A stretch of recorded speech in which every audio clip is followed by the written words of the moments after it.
friends, and we are back again with the Haslab Ectomobile, aka Ecto-1 and Ecto-1A set.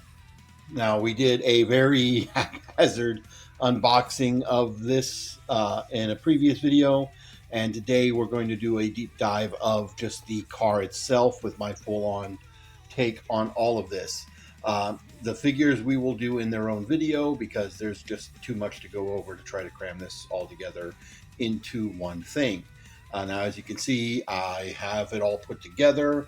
There are certain things I haven't done. I have not done the stickers. I have not bent this, which you are in fact supposed to bend this. I see some people thinking that you're not supposed to, saying that they're just choosing to do that, but you are supposed to bend these. I will show that off here later. I've already bent the other one the way it needs to be bent, but I have not bent this one yet. Though it does have a little bit of a bend to it because I keep playing with it.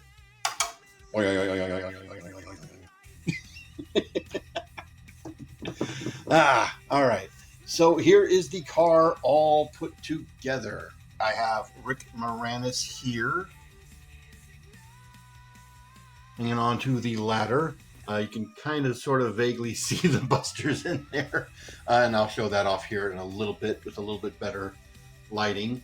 So of course there is a lot of assembly required on this once you get it out of the packaging. So you do get the tail lights separately.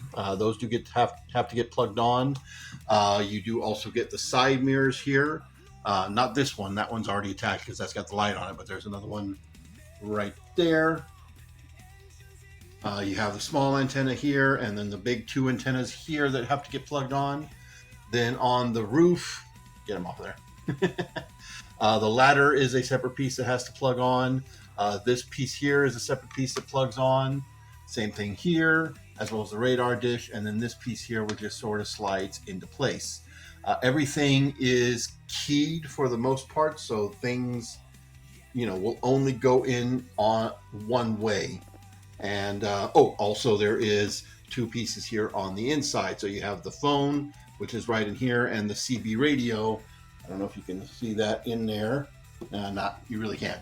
But we'll look at that a little bit closer here in just a moment. So I've turned on the lights in there so you can get a better look at the busters in their car. And they do fit in there fairly nicely. I will say that I've got Peter and Egon sitting in there, and they are definitely not comfortable. They're definitely locking legs in there. Now, as far as assembly for the Ecto-1A, we do, of course, get its roof separate. These antennas here are separate pieces. Now, these ones are not metal. They are very thin plastic, so I would be very careful with those. Once again, the little radar, the little whatever this is, we'll plug in there. And then, of course, you have this radar dish, which is in two separate pieces that plug together here. And then on this side, we have the little metal-looking hose that connects to the fuel tank up here. Now, also for the Ecto-1A, we do get a separate rear bumper. As you can see, it has little foot pegs right there, as well as two of these little plugs to fill in the holes for the pipes and whatnot. You get two with the regular Ecto-1 set, and then you get two more with the Ecto-1A set. So there's a total of 4 if you get the full set. Likewise, you also get stuff back here. You might see I have a wire there because I do have this plugged in, and we'll talk about that here in a minute. So, of course, we get, for the Ecto-1A set, we get 4 separate hubcaps here. We also get this little sort of sticker sheet, which has the little signage for the Ecto-1A's little, I don't know what you want to call those, billboard looking things. Now this is made out of that plastic that sticks to other plastic. So if you pull these off of here, and then you can put them back on, and it will stick back into place, giving you a way to store these if you want to, keep the surface of them nice and clean. So you get a 4 higher, you get a We Are Ready and a To Believe You, and then we get the Ghostbusters with a little line going through it. And then, of course, what I have on the car itself, I have We're Back and just straight Ghostbusters right there. And now, of course, we have the sticker sheets. So we get two separate sticker sheets, well, three actually. So this is the sticker sheet you get with just the regular Ecto-1 set. As you can see, you get several No Ghost logos. Some things here which are meant for the roof of the car, which I find problematic. You also get the vents, which, if you saw my unboxing, I'm not a fan of stickers that replace sculpted detail. In this case, I understand why they did it, but I think there could have been other options. And of course, you get the Ecto-1 license plates right there. The second set of sheets, you get, of course, the hazard / racing stripes that go down the side of the vehicle. And then you also get your Ghostbusters 2 No Ghost logo, get the Call Us Ecto-1A license plates, and some more of the stickers that go up on the roof of the car. So obviously there are stickers here that to me don't make a whole lot of sense, like stickers for the roof of the car, because you pull off the entire roof of the car and you don't share parts, so there's no reason to not have stickers on the roof of the car be permanent. Same thing with the rear bumper. There's no reason to ever pull the stickers off of there. Now, these stickers are made to be easily applied and removed and reapplied multiple times before they start losing their integrity.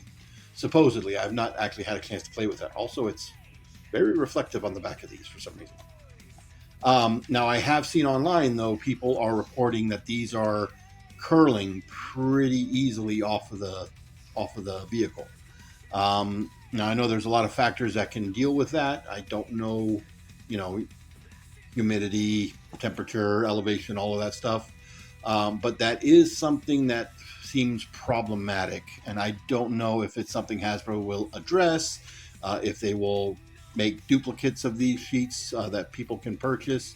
Though I imagine we'll pretty quickly see some third-party add-on kits to maybe replace the hoods for the one version, and maybe replacement stickers. Given the third-party markets out there, I would not be surprised at all. All right. So, of course, we have our opening doors here. See, I have Winston in there just chilling. And back here, I've got Egon trying to explain something to Peter, who's just sort of like wondering how much money that'll make him. And I got Ray over there driving.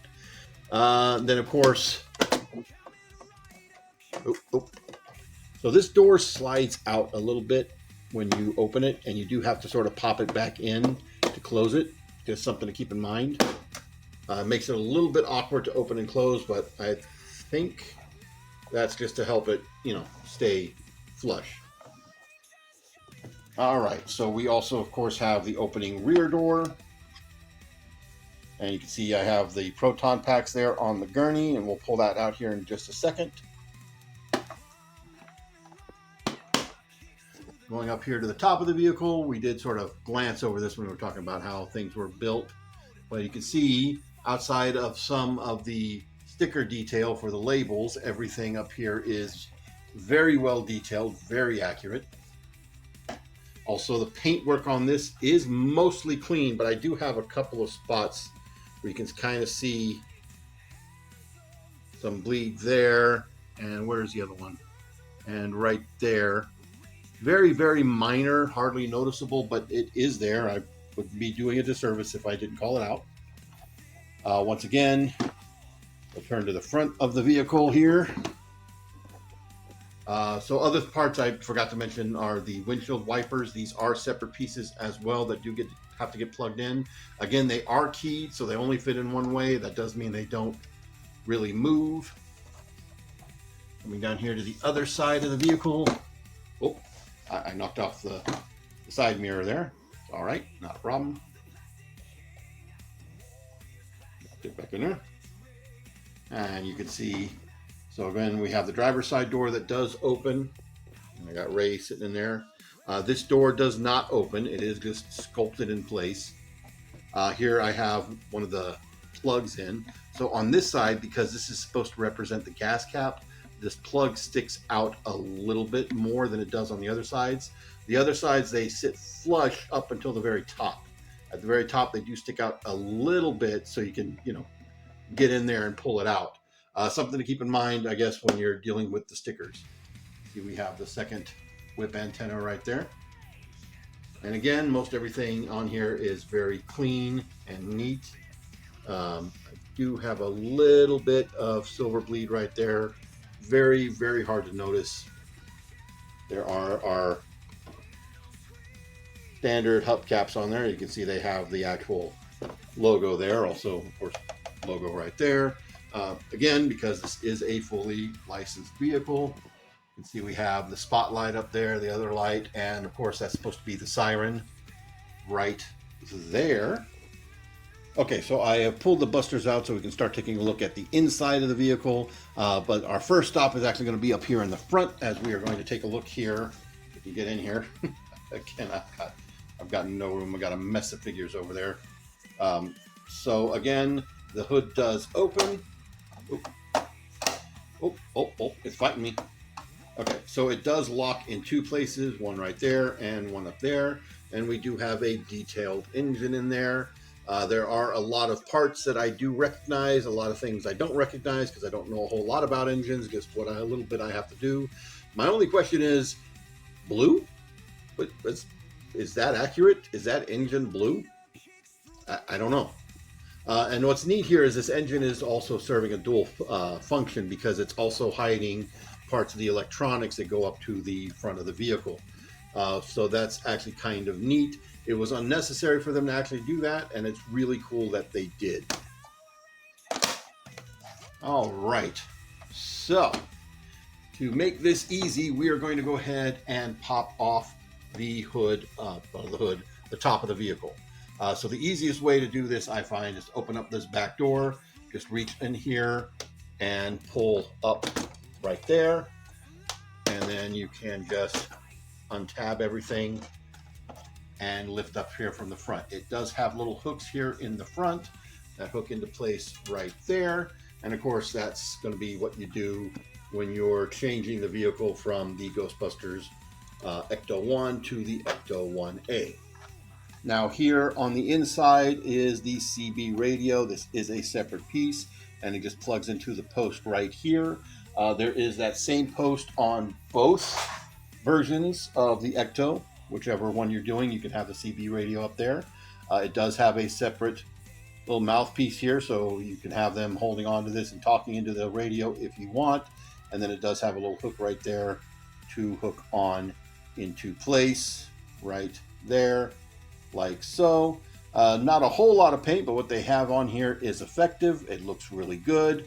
Most cases, you're not even going to see that side because it's going to be, in here where you really can't see it. And then also, just to show on the inside here, there are your two LEDs for your roof lights right there. Now, of course, on the inside, you have the gurney. If you saw earlier, I did have the proton packs on them in here, and we'll show that off here in a second. But this does work like a regular gurney. You have the little fold-out wheels right here. Now, they don't actually lock into place. And you can kind of over flex them to where it won't work, but they just go like that. And this does roll. It does roll fairly well, all things considered. And as you can see, we have the little mounts for your proton packs. So the way this works is you have these little keys right here that'll go around the bottom of the Alice frame part of the proton pack. And you got this little silver hook right there that will plug into the little hollow bit on the back of the cyclotron. So again, this just goes on like so. And it's not super tight, grip, but it'll do the job. Now, as far as putting this into the vehicle, you can't put the proton pack fully assembled into the vehicle like this, unfortunately. You either have to take your neutrino ones and stick them back here or something to get them out of the way, or just, take them off completely, because even though these are softer than the first ones, they still stick up higher than the actual roof of the vehicle as you're putting it in. It's going to be about right there. And even though they have, flex, that grip is less than the flex, so it does not really go in to the vehicle the way it's supposed to if you have the proton pack fully assembled. Sorry for the awkward setup here, but again, this thing is too big. So the way this will work, you take it and start putting it in just like you would with an actual gurney. It should knock those wheels and move them up and then slide right into place right there. And you do have little grooves right here. We'll take a closer look at that here in a second. That will hook onto the big wheels right there and sort of make it sit where it's supposed to sit. So now taking a look here at the inside of the vehicle from the very back, you can see we do have the diamond plating down there. Now that is not picked out in paint, it's just done in the gray plastic, but there are a lot of little paint apps on all of the little bits and bobs in there that are supposed to be something or other. Never fully explained, but that's usually what makes movie magic work the way it works. But yeah, they did put quite a bit of effort into there, and everything that's supposed to be in here is in here. So you can see we got all the little wires and bits and bobs and the seats there, whatever the heck that's supposed to be, whatever the heck that little dash back there is supposed to be. Open up back here. And we do have the phone again right here. It is a bit of a pain in the butt to get in here, but again, it is plugged in down here, but the receiver is just placed into a little holder right there, so you can have, if you want, have one of the busters sitting there talking on the phone. That is flexible enough that they can get it in their hand. See, again, we've got all of this picked out in paint, which they didn't have to do, but they did. I'm sure there's lots of little mini paint details that are missing here that would be too small to notice anyway. Again, seat detail is very, very nice. This seat here does fold down. I didn't know that seat did that. Didn't know if it mattered, but it does. And now again, you can fit two Ghostbusters back here, but they will be sitting pretty uncomfortably with their legs sort of crossing each other. Just something to keep in mind there. Now coming up to the front of the car here on the passenger side, again, you can see this thing here does have a little bit of paint on there. You can see the dash is fully detailed. Looks really, really nice.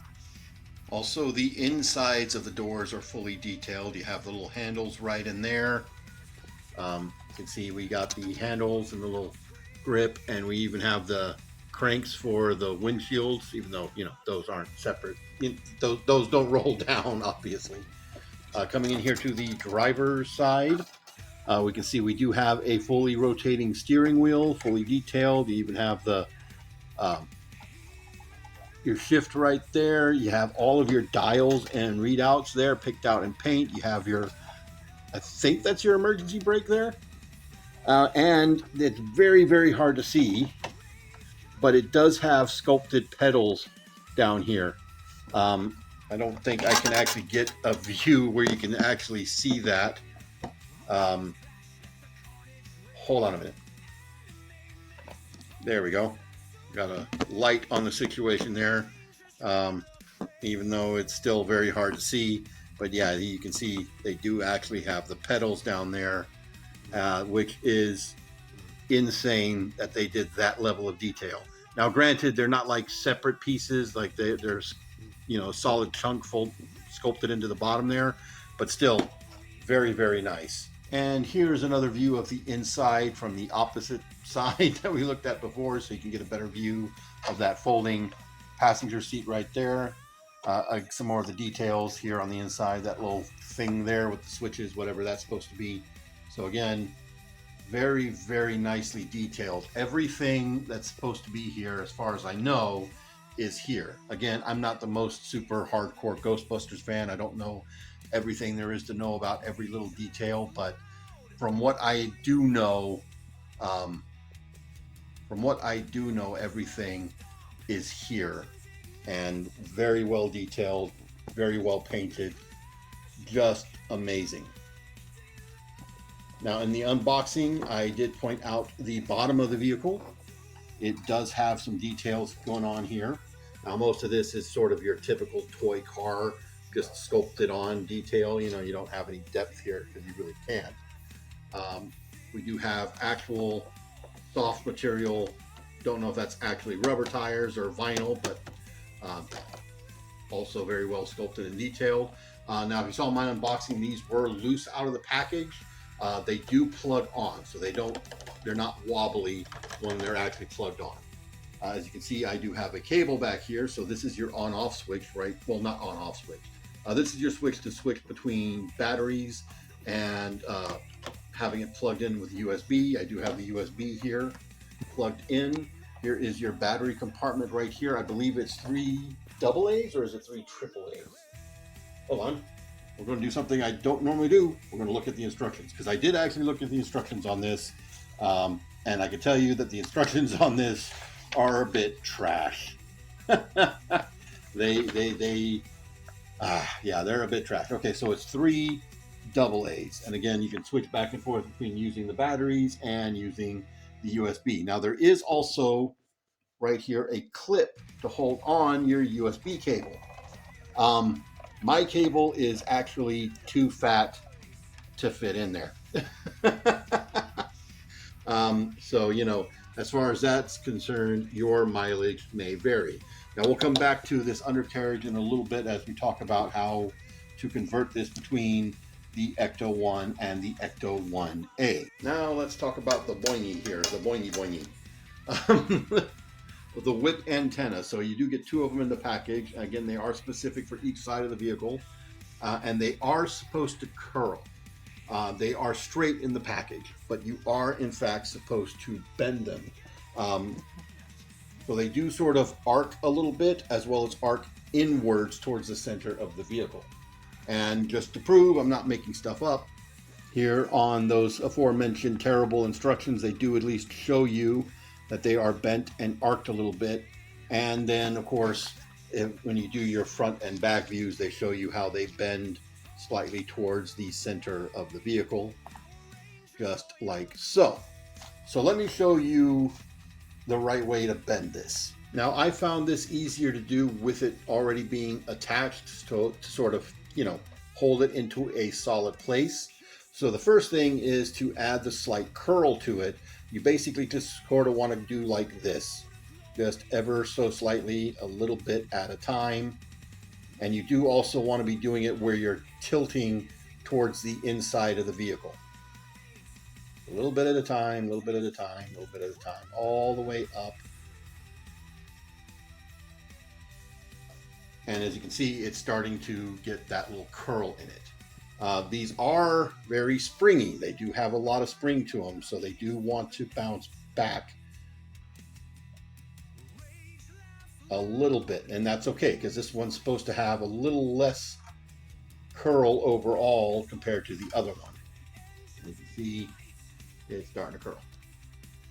But the difference on this one and the one on the back is you also want to give it a sharp bend right here at the base, and you do want to be careful with that because I don't know how deep that actually goes in to the plastic, but you should be able to, with just a little bit of effort, give it that proper bend. Now we're going to go through one more time, make sure it's got that nice curl to it, like it's got some weight to it.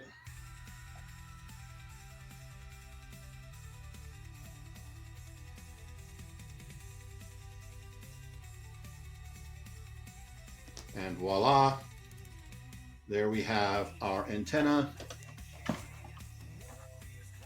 Might be a little too far over, and if it is, you just basically do exactly like you did before, just a little bit at a time to help give it, there we go, there we go, that natural arch in towards the center. Okay, one last thing to talk about here. If you saw at the beginning of the video, I had Rick Moranis sitting here on the ladder. There are peg holes here on there are pegs here on the ladder. They are actually smaller than the actual foot holes are. However, due to their distance here to the edge of the ladder, it actually sort of wedges that foot into place, allowing you to have a figure holding on there. Plus, you know, their hands are enough to where they can get a grip onto the bars of the ladder as well. All right, it is time to talk about the electronics on this thing because these are fantastic. And I think the electronics on here is actually something that outshines some of the other large scale accurate Ecto-1s on the market. I think probably the best Ecto-1 on the market is going to be the Fan Home model kit, which is also not without its faults, but the one big drawback to that sucker is its electronics, because it does actually have spinning lights up here as opposed to LEDs, you know, the actual turning components like an actual siren has. But the motor on those things are so loud and grindy that it kind of causes problems with the illusion. Also, while I'm here messing with it, this piece right here, which tabs in right there, is very loosely tapped in, and it's very easy to just sort of knock it loose. So just one little nitpick that I have here on this, just like so. This is going to be a bit awkward because I don't have room, but there are two buttons right below here. Your left button controls the lights, and your right button controls the sounds. Now, unfortunately, your instructions on this are a bit shit. Actually, they're a lot shit. They really don't explain, you know, how anything actually functions, because there are, you know, functions that this does depending on how you push the buttons, which, you know, how many times you press the buttons and whatnot. So pressing the leftmost button up here will cycle through your lights, and each button press will activate another light in sequence. Now, if you cycle through everything and then start again, it actually changes that first light sequence. So if you press it the first time, you're going to get your headlights here on, as well as your tail lights. Pressing it a second time will turn on your rear lights. Third time will turn off those rear lights, but turn on your first light up here. One more time, turns on all of your inside lights as well as your rear lights. And fourth time, turns off the rear lights and the inside lights and turns on your siren lights, as well as your headlight right there, or your third light right there, which looks fantastic. One more time, we'll turn all the lights back on, and one more time, we'll turn it off. And again, if we start the cycle all over again, now our front lights are flashing.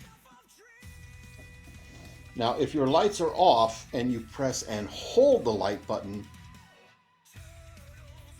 it will usually automatically skip to whichever is the next in the sequence. So if you are on your first sequence, it will automatically shift to the second lights. If you're on your second sequence, it'll automatically shift to the solid lights instead of the blinking in the front. Likewise, if you are anywhere in your light cycle and you press and hold that button down, it will dim the lights off. Now, as for your sound button, that's the button on the right if you're looking at the bumper. Pressing that once will turn on the sirens.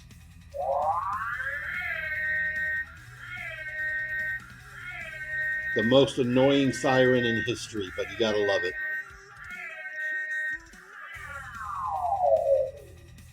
And pressing it again turns the siren off. Now, if you press and hold that button,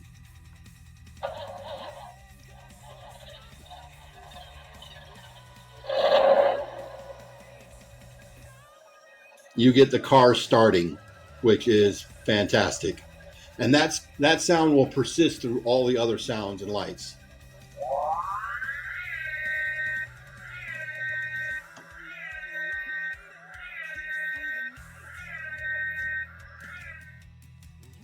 And pressing and holding that will also turn it off. Turn everything off, actually. Now, if you press both buttons at the same time and hold them,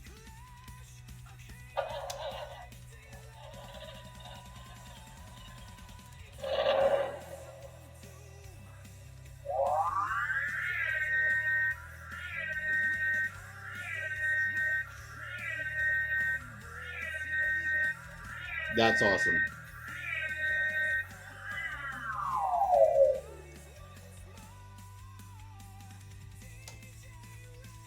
So yeah, that's it for the Ecto-1 mode of this vehicle. And yeah, I love this.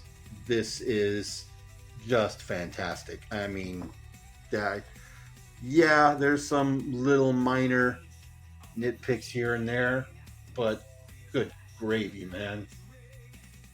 If I had gotten this for Christmas when I was a little kid, I probably would have died of a heart attack.